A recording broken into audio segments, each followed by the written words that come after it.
என் நெஞ்சில் குடியிருக்கும்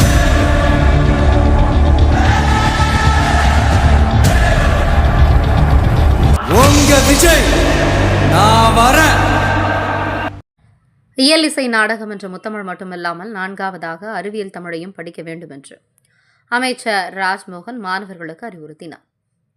மறைமலை அடிகளாரின் 150வது பிறந்தநாளை முன்னிட்டு அரசு மரியாதை செலுத்தும் வகையில் பல்லாவரத்தில் மறைமலை அடிகளாரின் இல்லத்தில் உள்ள அவரது சிலைக்கு அமைச்சர் ராஜ்மோகன், அமைச்சர் சரத்குமார், எம்எல்ஏ காமாட்சி, ஆட்சியர் வீரப்பன் மற்றும் அதிகாரிகள் மறைமலை அடிகளார் சிலைக்கு மாலை அணிவித்து மலர்தூவி மரியாதை செலுத்தினர்.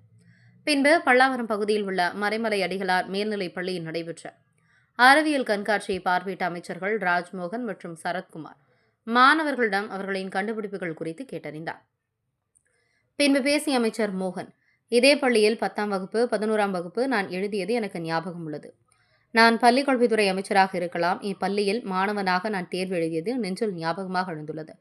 நான் பரீட்சை எழுதிய இந்த பள்ளி வளாகத்தில் நீங்கள் படித்துக் கொண்டுள்ளீர்கள். உங்களுக்கு தேவையான அனைத்து வசதிகளையும் சீராய்வு செய்து மேம்படுத்த வேண்டியது எங்களுடைய பொறுப்பு. உங்களுக்கான பொறுப்பு சந்தோஷமாகவும் மகிழ்ச்சியாகவும் படிக்க வேண்டும்.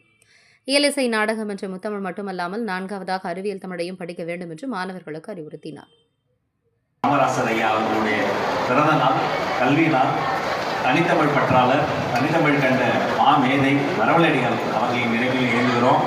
இந்த நேரத்தில் எங்கள் ஐயா காமராசர் கண்ட கனவுகளையெல்லாம் நனவாக்க போகிற மாணவிகள் அத்தனை பேரையும் சிறந்தாட்டி நான் வணங்குகிறேன், வாழ்த்துகிறேன். உங்களுக்கு என் நெஞ்சில் குடியிருக்கும்